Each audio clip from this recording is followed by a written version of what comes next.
Alright, San Carlos, my nearest, well, my favorite diving destination near Phoenix. It's a beautiful beach little town, about a 6-hour drive from Phoenix if you go fast. If you go the speed limit, maybe about 8. And San Carlos is just amazingly beautiful. And you can see straight in front we have the Titakawi, which in the Yaqui language means the tits of the sheep. So it's the sheep tits mountain. Pretty descriptive, but it's pretty neat. There's a few climbing routes up there. Haven't had the chance to go up and explore it. Haven't been able to find a climbing buddy down here, but I've seen some really cool videos of people going up there. And behind the mountains here on our right is an oasis, so you can either forward drive back there or you can hike around them, and it's pretty neat as well. Nice little oasis in the middle of the desert. Also a bunch of manglars, I think that's what you call them, where I've done a little bit of manglar diving there, and I've seen little baby sharks, lots of little tiny manta rays, baby manta rays, all kinds of little baby fish that apparently all the fish like to go and lay their eggs in there, reproduce, and then they're safe from the bigger fish because they can't go in there. It's pretty shallow, only about maybe 5 meters at the most, so all the big fish can't come in there and eat the young ones. So beautiful area. There's also a delfinario, which I guess it translates to a dolphin place. And a couple of really good dive shops that I like, and really quite the nice little tourist town.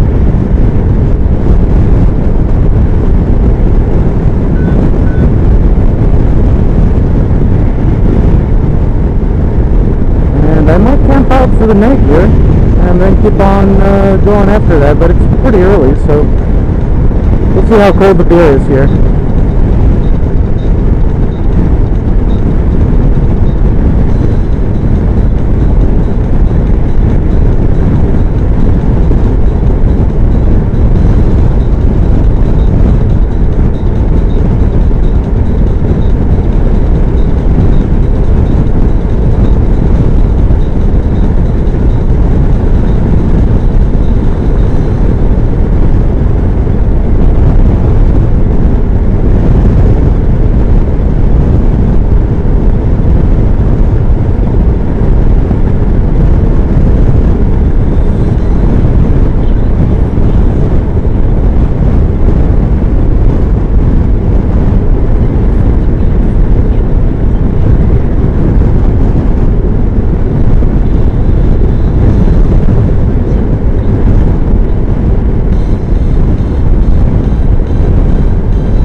And if anybody's a diver and comes on down here, come to El Mar Diving Center right over here. Those guys are awesome. They always took good care of me, always gave me a good discount coming back, and they know all the good diving spots. There's a boat called the Poseidon, actually, that sank about 55-60 feet. So even with an open water permit, you can still get to it as long as you're with a dive master. And it's pretty neat. It only sank about, I think, less than 10 years ago, probably about 7 years ago, and it's still pretty intact. There's still lots of stuff in there. Really, really nice, really clear water where it sank, and it's a fairly modern ship, so really cool place to see. Nightclubs are here to our right, and the bowling alley, and then the rich part of town starts over here as you get closer to the Titakawi. So there's some amazing, beautiful beach houses up on that hill, and the marina, and the whole area just is beautiful. Summer gets really hot here. It's the same temperatures as Phoenix, except for it being a beach town. The humidity is unbearable in the summer, but the water temperatures, even after March, are already really, really good, really nice place to come and just take a dip in the water. It's a kind of a bay, so the waves never get really too tall, and the seafood here is just amazing. The only problem with it is it's so close to the US border that the prices have pretty much matched, for the most part, US prices. So land's expensive, food's expensive, labor is expensive here, even if you just want to come and buy your land and make your own place, and all of that with a fairly sizable expat community here. You pretty much can't walk into any shop without everything being written in English, and everybody speaks English here. Lots of Canadians, a few Quebecois, and I believe right past this area is where they filmed the movie Catch-22, where they're supposed to be in Algeria or someplace in North Africa. So we're headed out to that part. We'll drive past it, which is all nice hotels and everything now. It's been developed. They filmed that movie, I guess, 40 years ago, or maybe longer than that. But that's the claim to fame in this part of town. And there's some beautiful houses up here. Just amazing. Wish I had the money to retire up here. Maybe I'll still do that, but some beautiful places up in this area.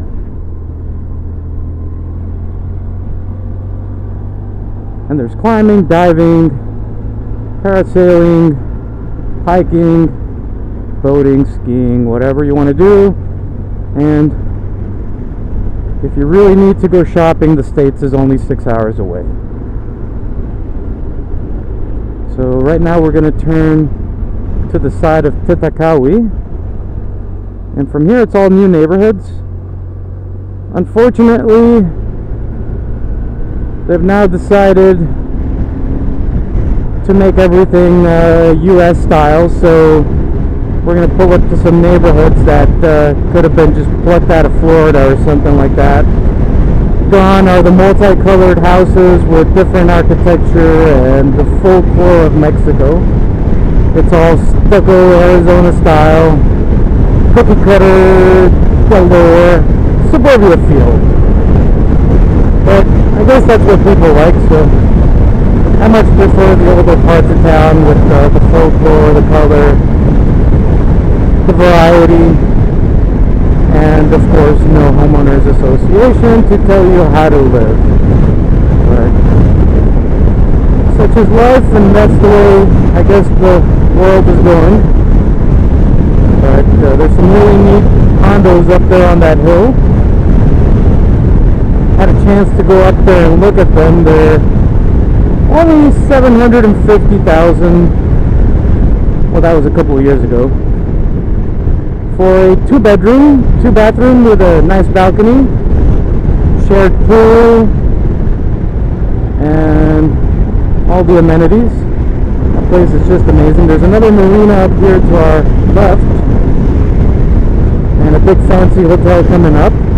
But where we're headed is past where the tarmac ends, and there's a fisherman's village where there's a very, very good little fisherman's restaurant.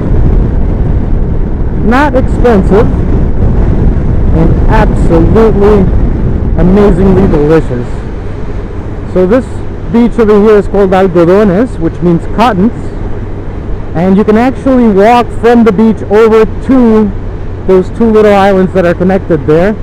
It's a great little diving spot for shallow diving if you just want to see some corals, some beautiful colorful fish. I've seen manta rays in there, some little reef sharks, and then up here there's an oasis, some sand dunes if you've got a quad. And this is the area where they filmed Catch-22. Actually, the end of the runway in the movie is where that tower is at. And when I was a kid, my dad would bring us up here, and there was of course no road. We'd have to go around the mountains here on the right in a jeep and off-road all the way back here to this oasis, and we'd camp out here, have lunch, head on over to the beach, 4-wheel drive on the dunes, have a good time, and then head back into Guaymas. There was absolutely nothing out here at that time. That was only 15-20 years ago. Now it's all hotels and fancy houses and a beautiful place. But if you go just a little bit further, it's still intact, and there's still fishermen villages. La Manga is actually where we're going. So if you ever make it down to St. Carlos,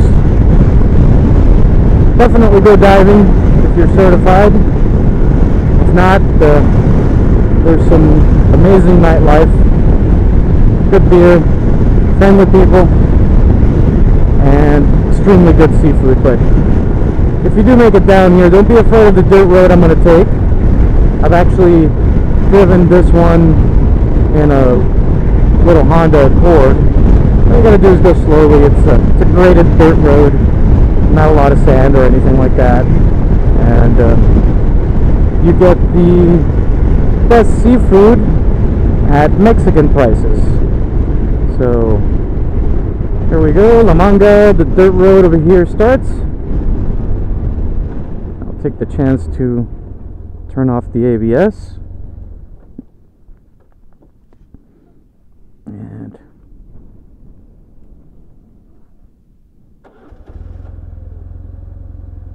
alright, good to go.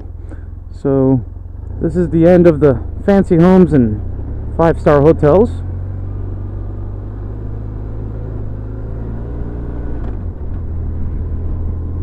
And it's actually quite beautiful this way.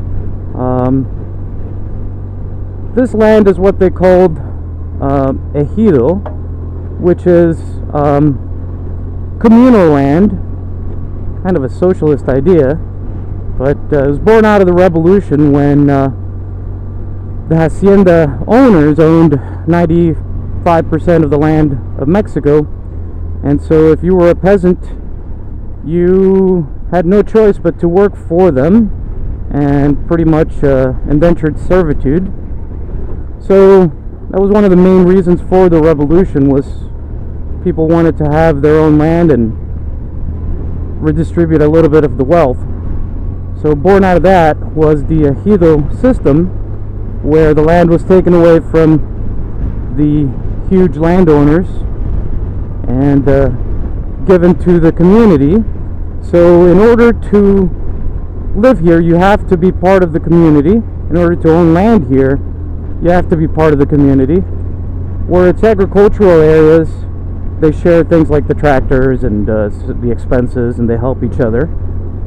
And in areas like this, where it's pretty much fishing and I guess maybe mining and things of that nature that would be out here, ecotourism and things like that, it's the same deal. So you can't buy any land up here, even if you are a Mexican citizen.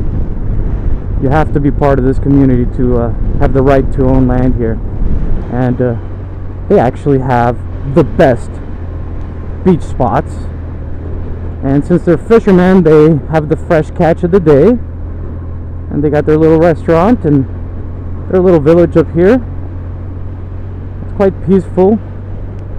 Not much up here, but a bunch of fishermen's houses and a few entrepreneurial people that started their own little restaurants for the tourists like me. So we're gonna hit up La Manga Dos, which is the one that I really like. It's nice and clean. You can see the catch of the day as you go in there, so you know everything's fresh, never been frozen or shipped anywhere, and it's just amazing seafood. Did I already say that? Getting hungry. It's good stuff. They have shellfish that is just been pulled out of the water not more than an hour ago, and it's still alive. So they crack the oysters or the clams or whatever they've gotten out of the sea that day, and put some lemon on it, and they're still twisting in there, still alive before you eat them. Oh, so delicious. No, it sounds disgusting, but if you're ever down here, do yourself a favor and try it. It's so amazingly tasty. So this is kind of a famous place for the Mexican tourists. Obviously we can't afford US seafood prices, so everybody comes down here. And oh boy, is it worth it. So this is it. Let's find a good spot for my motorcycle.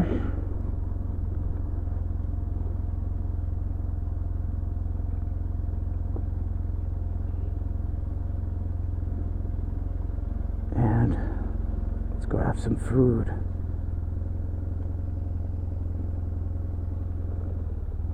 I think I'll park it right in front.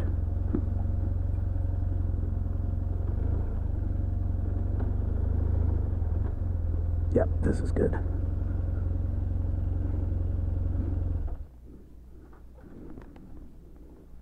All right. Well, I'll leave you guys here. I'm gonna go eat some extremely yummy food and enjoy the view.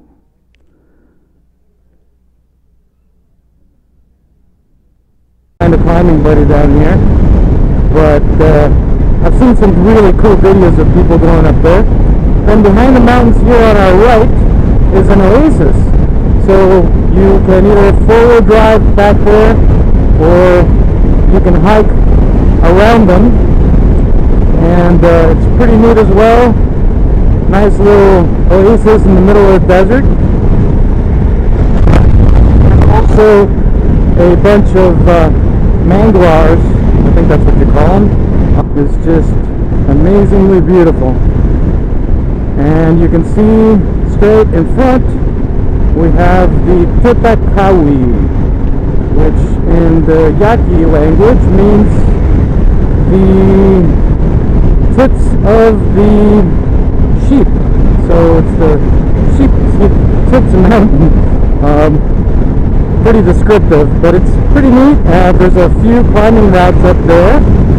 Haven't had the chance to go up and explore it. Haven't been able to find where I've done a little bit of manglar diving there, and I've seen little baby sharks, lots of little tiny manta rays, baby manta rays, all kinds of little baby fish that apparently all the fish like to go and lay their eggs in there, reproduce, and then they're safe from the bigger fish because they can't go in there. It's pretty shallow, only about maybe 5 meters at the most, so all the big fish can't come in there and eat the young ones. So beautiful area. There's also a delfinario, which I guess it translates to a dolphin place, and a couple of really good dive shops that I like, and really quite the nice little tourist town.